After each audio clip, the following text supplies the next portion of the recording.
Well, we are less than 1 week away from the FIFA World Cup 2026, and South Florida is expecting thousands of visitors from all around the world. Miami's going to host 7 World Cup matches for 2026, and that could mean big bucks for the Magic City, with some estimates over $1 billion and more than 30,000 visitors set to use an Airbnb in that city. So joining us now to talk about the economic impact is former Miami Mayor and Fox News contributor Francis Suarez. Mr. Mayor, thanks for coming on with us. This is exciting for your town. It's very exciting. I mean, think about it. It is a generational opportunity. I'm here in South Beach with these incredible statues in the background of Pulisic, of Messi, and of Lamine Yamal, of course. We're going to activate this city.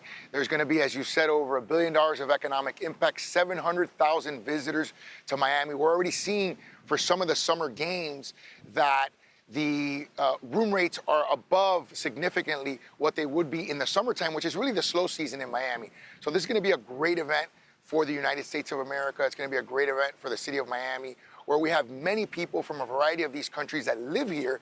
And before, they would only watch the games on television. We would do a bunch of block parties. Now, they can actually attend the games in the stadium and watch their favorite teams live.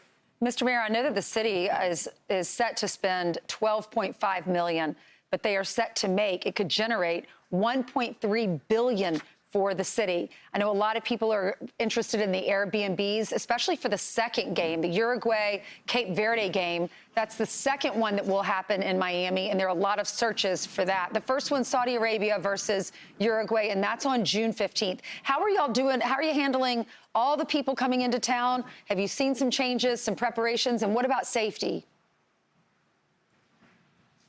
Well, we've seen activations in South Beach, like the one behind me. We've seen activations in Bayfront Park. There's going to be a fan fest where we're expecting hundreds of thousands, if not millions of people to be able to watch the game that can actually attend the game. Because the stadium, of course, can only hold 65,000 people.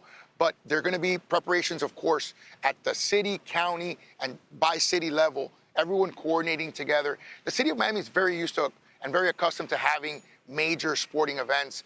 We have the most Super Bowls ever in our history, and we have Formula One. We have, of course, the National Championship, BCS Championship last year. So this is very familiar territory for the city of Miami. Yeah, and then also a lot of these, you have to remember, a lot of the people coming are from other countries. So if you look at how long they're planning to stay, this is from Airbnb. Travelers from Latin America, up to 16 nights, so more than 2 weeks. That's going to generate a lot of money. Europeans, 14 nights. Asia Pacific, 13 nights. And visitors from the U.S. and Canada, 10 nights. But y'all are used to handling this, right? When you were the mayor, how did you handle large crowds and big events?